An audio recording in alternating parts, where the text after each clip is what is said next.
bom dia. Estamos juntos para mais uma gravação, mais uma aula, mais um momento de aprendizado. Nós hoje vamos falar sobre hermenêutica, tá? Crítica da ideologia e reconstrução, sobre as críticas de Habermas até Gadamer, tá? Então nós vamos fazer essa transição de Habermas até Gadamer, falando sobre a hermenêutica, a crítica da ideologia e a reconstrução, tá? Dentro dessas críticas, né, que são desenvolvidas e concebidas por Habermas e Gadamer sobre a hermenêutica e a crítica da ideologia e reconstrução, tá? Outros sim, antes de entrarmos na temática de hoje, eu quero te pedir a se inscrever no canal, se inscreva aí no canal, dê esse contributo para nós, tá? Se inscreva no canal e também, além de se inscrever no canal, nos conceda a oportunidade de também ter o seu like, o seu positivozinho ali no vídeo e compartilhe o conteúdo para continuarmos crescendo mais. Quando nós falamos da hermenêutica, desta ciência interpretativa, que tanto o Gadamer, como de Gadamer até Habermas, muitos filósofos desceram várias pressuposições e argumentações e teorias construíram sobre esse assunto, nós também vamos ter a crítica da ideologia e da reconstrução, até sobre a proposta do Habermas e também até Gadamer no quesito de transição de pensadores e prescrição de pensadores e filósofos que tratam, abordam essa temática. Então, entre os, vamos dizer assim, elogios que Habermas, tá? Ele vai reservar para a hermenêutica enquanto controvérsia com Gadamer, esta possibilidade começa por Gadamer praticamente consistir em se demonstrar que a compreensão hermenêutica está referida de uma forma transcendentalmente necessária à articulação de uma compreensão orientada por uma ação, ou até orientada da ação, tá? É assim também que Habermas concorda. Habermas, quando você começa a estudar ele, você vai ver que o que implica a interpretação parte de um consenso intersubjetivo estabelecido comunicativamente, cujas falhas elas impulsionam a compreensão da tradição como forma de rearticular o material histórico legado para reestabelecer esse equilíbrio comunicativo. Então, isso é o centro da leitura de Habermas e também de Gadamer. Não só porque de um aspecto mais objetivo e prático, os padrões que Gadamer vai herdar de Habermas historicamente são de uma tradição que até é aceito quando recusado em algum aspecto no quesito de interpretação e de depender de um equilíbrio, né, de uma visão equilibrada e intersubjetiva. Então, a partir desse aspecto que o ponto central ele vai significar e postular que a interpretação hermenêutica, na medida em que busca garantir uma continuidade desta comunicação intersubjetiva, ela vai se tornar posta em risco até por mal entendidos, dependendo da possibilidade e também de partir de uma reinterpretação da tradição e também até de banir e excluir as formas distorcidas de uma comunicação. Sobre isso, Habermas vai dizer e vai postular que a compreensão hermenêutica ela tem por sua estrutura justamente o que? Aclarar a partir das tradições uma possível autocompreensão orientadora da ação de grupos sociais. Então, ela possibilita uma forma de consenso de que depende essa ação comunicativa. E ela bane os perigos de uma ruptura da comunicação em que duas direções, na vertical da própria tradição e a horizontal da mediação, ela provê entre as tradições e diversas culturas e também grupos e segmentos nesse aspecto, né, nessa contingência, que essas correntes, e correntes essa de comunicação e oratória e discurso, que vão cortar a intersubjetividade e vão se tornar aniquilosa ou até desmorona, ficando destruído assim uma condição elementar da sobrevivência e da possibilidade de um entendimento sem as coações e também até sem o reconhecimento isento de violência.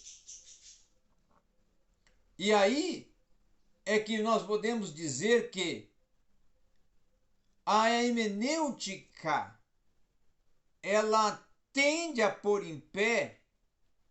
no interesse essa emancipação, esse banir as formas de comunicação,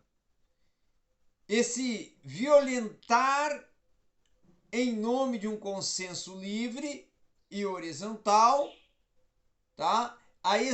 O que é estratégico e até o que introduz críticas a Gadamer. Nesse sentido é que se postula que Habermas está introduzindo críticas a Gadamer, porque para Habermas a ênfase hermenêutica na historicidade da experiência ela está na dependência dos contextos de toda uma compreensão que vai impedir, primeiro, de identificar os casos onde são as próprias categorias herdadas historicamente pela tradição que são produtos de distorções da comunicação. Esse é o primeiro ponto.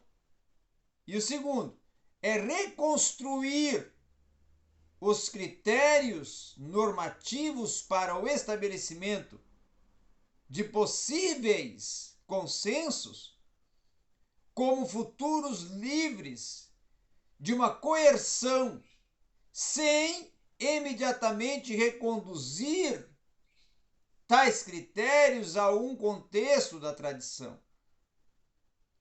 Nesse aspecto correspondente e contra Gadamer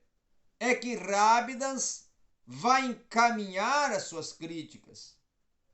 Ao primeiro caso, as passagens da hermenêutica a uma teoria da gênese da comunicação distorcida, que inclusive, para Habermas, é capaz de diagnosticar o contexto da tradição enquanto contexto de coerção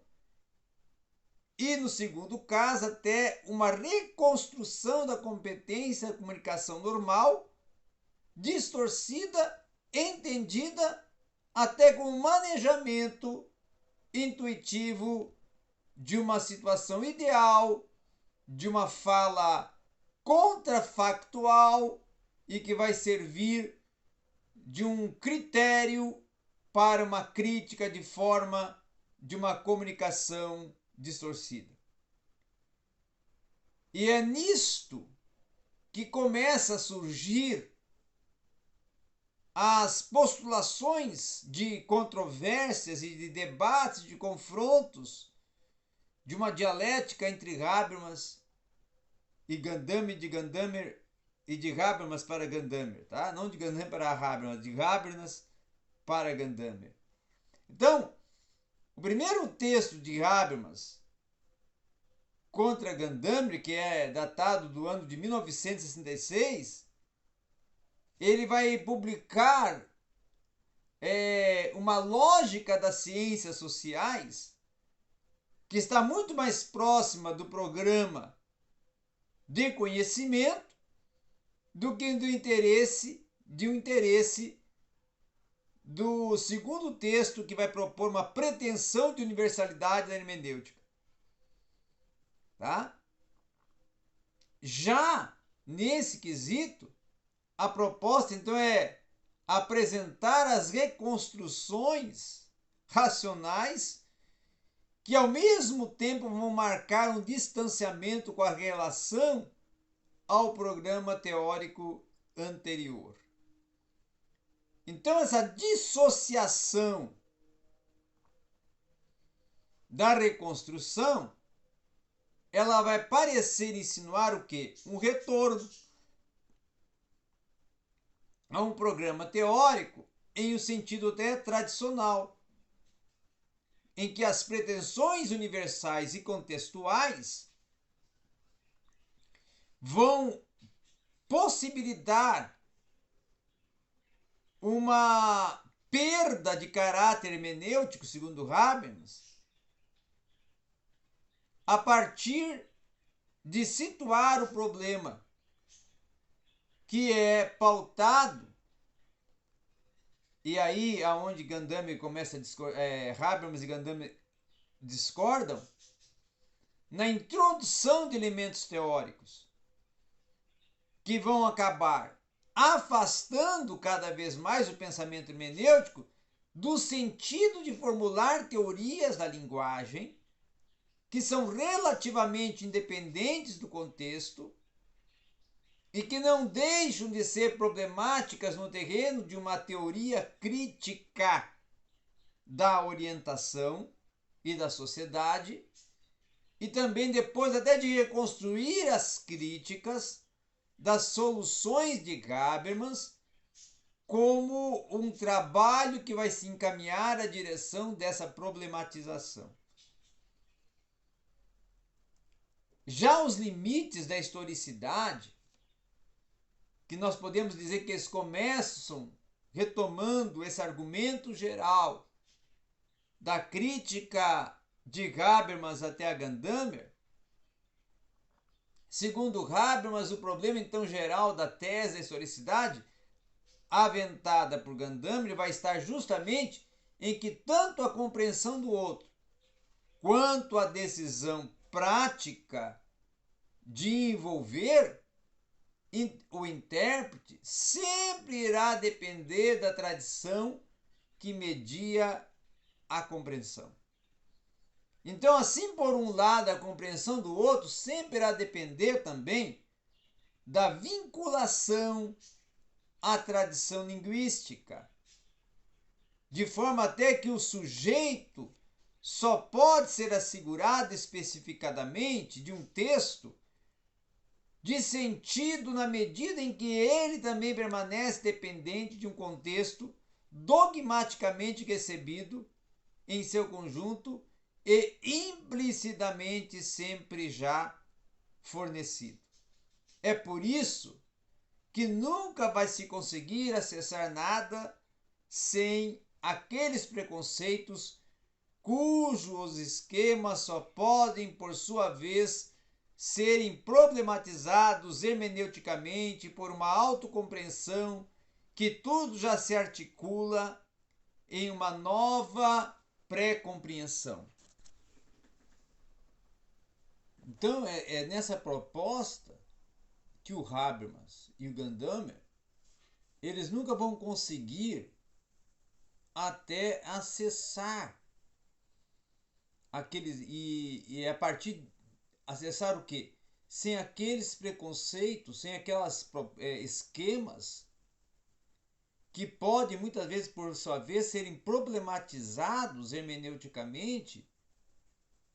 a partir de uma compreensão que já se articula em uma nova pré-compreensão que, por sua vez, nos serve de guia num passo hermenêutico. Já partindo por um outro lado e por um outro aspecto, o interesse prático que mencionamos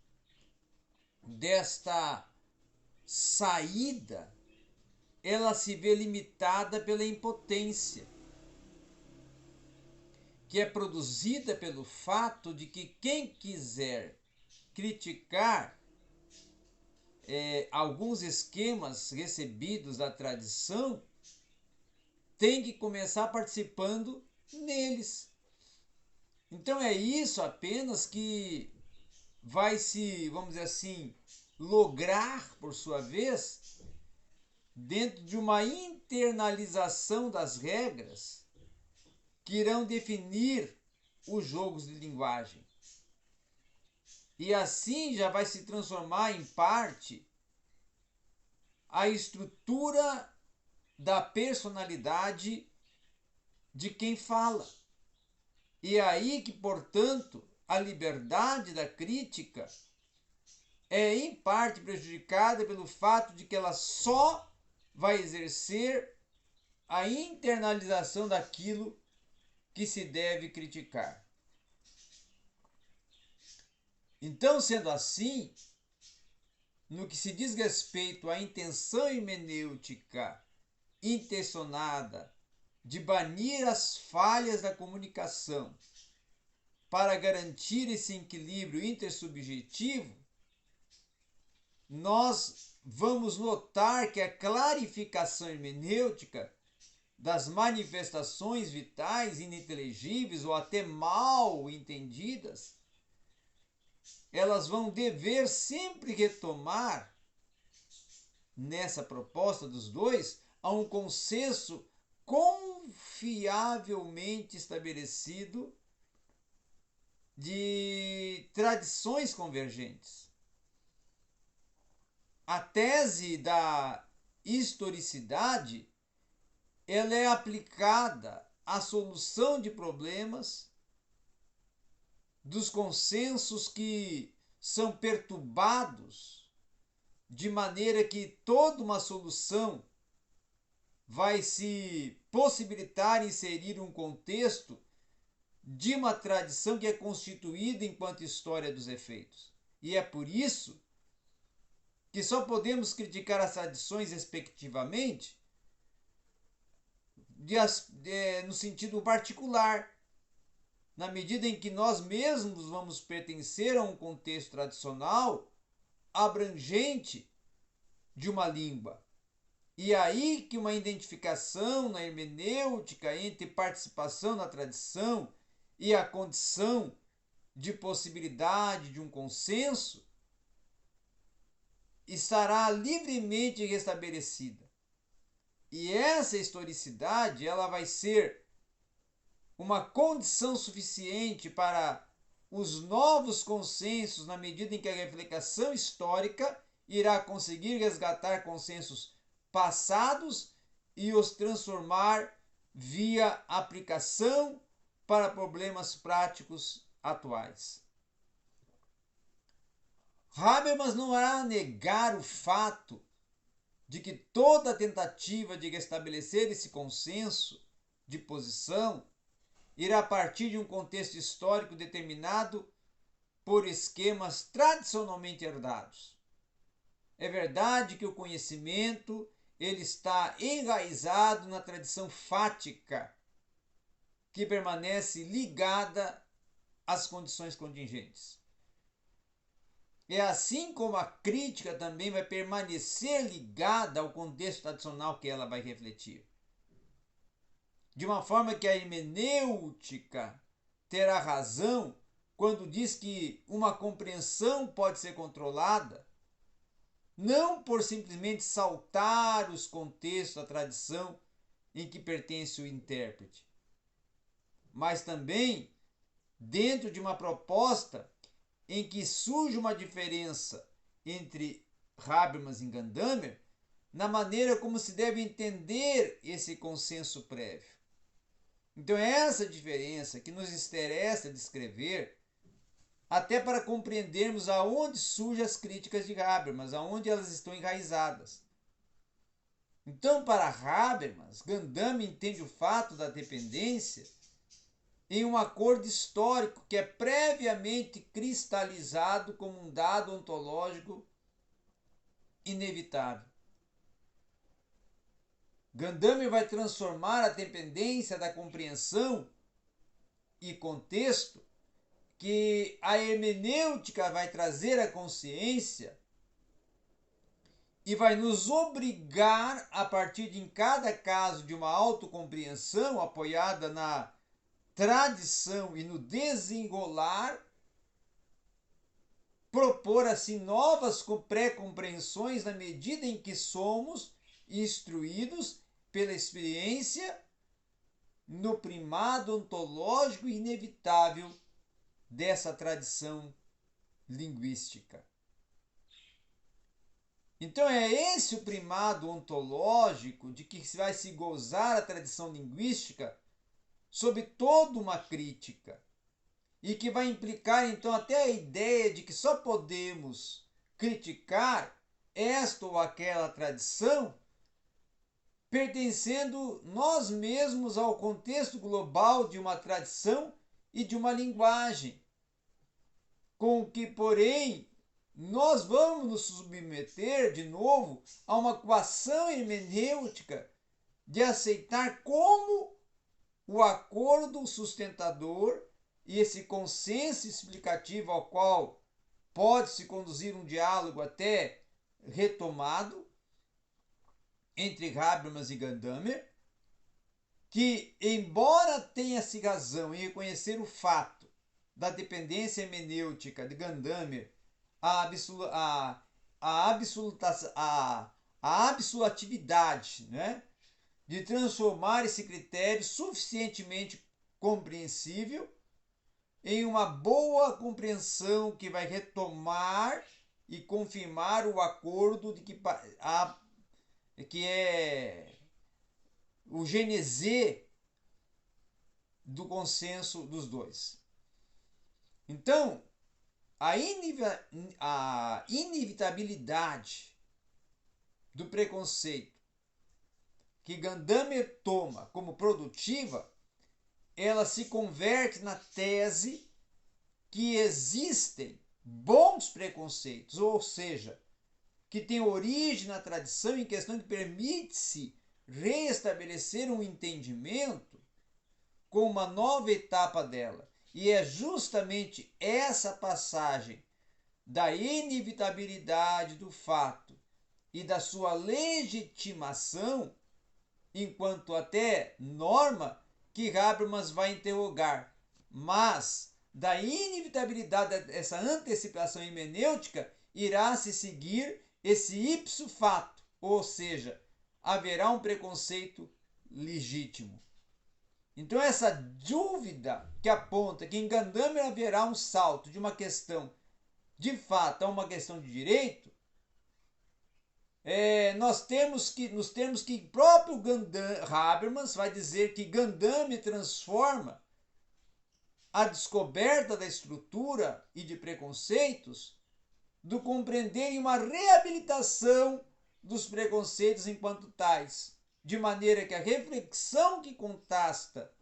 a dependência ao mesmo tempo, aceita a sua validade. Então é dentro desse leque multilateral e unilateral de uma dialética que vai surgir uma intersubjetividade que será sempre já produzida